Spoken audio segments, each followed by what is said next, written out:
ശന്തനു നായിഡു എന്ന് പറയുന്ന ഒരു 20 വയസ്സുകാരനായ ചെറുപ്പക്കാരൻ മെയിലേക്ക് ഡൽഹിയിൽ നിന്ന് രത്തൻ ടാറ്റക്ക് തെരുവ് ജീവികൾ, നായയും പട്ടിയും പൂച്ചയുമാകുന്ന തെരുവ് ജീവികൾക്ക് ഭക്ഷണമില്ലാതെ വിശന്നിട്ട് ശരീരത്തിൽ വ്രണം ബാധിച്ചിട്ട് അവയെ ശുശ്രൂഷിക്കാനോ പരിചരിക്കാനോ സംരക്ഷിക്കാനോ ഇവിടെ ഒരു സംവിധാനമില്ല. അതുകൊണ്ട് എനിക്കതൊന്ന് തുടക്കം കുറിക്കണമെന്ന് താല്പര്യമുണ്ട് എന്ന് 20 വയസ്സുള്ള ഒരു ശന്തനു നായിഡു മെയിൽ അയക്കുമ്പോ ആ മെയിൽ സ്വീകരിച്ച രത്തൻ ടാറ്റ അടുത്ത ദിവസം ശന്തനു നായിഡുവിനോട് മുംബൈയിൽ എത്താൻ ആജ്ഞാപിക്കുകയാണ്, ആവശ്യപ്പെടുകയാണ്. ആ കുട്ടി എത്തുന്നു. എത്തിയ മുറക്ക് അവന്റെ കാര്യങ്ങൾ അദ്ദേഹം സശ്രദ്ധം ഗ്രഹിക്കുന്നു. അത് ഗ്രാഹ്യമാണ്, അത് ഗ്രഹിക്കേണ്ടതാണ് എന്ന് ബോധ്യപ്പെടുമ്പോ അവനെ സ്വന്തം പേഴ്സണൽ സ്റ്റാഫുകളുടെ കൂട്ടത്തിലേക്ക് അദ്ദേഹം ആസനസ്ഥനാക്കുന്നു, ആരൂഢനാക്കുന്നു. ഇന്ന് 30 വയസ്സാണ് ശന്തനു നായിഡുവിന്. കരുതലുള്ള വർത്തമാനങ്ങളാണ്. ഒരു മനുഷ്യന്റെ അരുപറ്റി നിന്നപ്പോ കിട്ടിയതാണ്.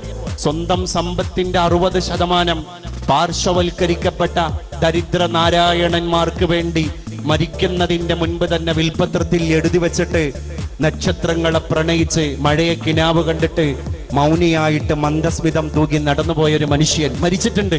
പക്ഷെ അദ്ദേഹം ഇന്നും എൻ്റെ ഈ വാക്കിലൂടെ ഈ സദസ്സിൽ ജീവിച്ചുകൊണ്ടിരിക്കുകയാണ്. അങ്ങനെ പരശതം വാക്കുകളിലൂടെ പരസഹസ്രം സദസ്സുകളിൽ അദ്ദേഹം ഇപ്പോഴും ചിരഞ്ജീവിയായിക്കൊണ്ടിരിക്കുകയാണ്. എന്തുകൊണ്ട്? മനുഷ്യന്റെ കർമ്മങ്ങളാണ്. അതാണ് ഞാൻ നേരത്തെ പറഞ്ഞ ഉറുദു കവിതയുടെ സാരം.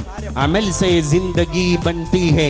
നമ്മുടെ കർമ്മങ്ങളാണ് നമ്മുടെ ജീവിതത്തെ ജീവിതമാക്കുന്നത്.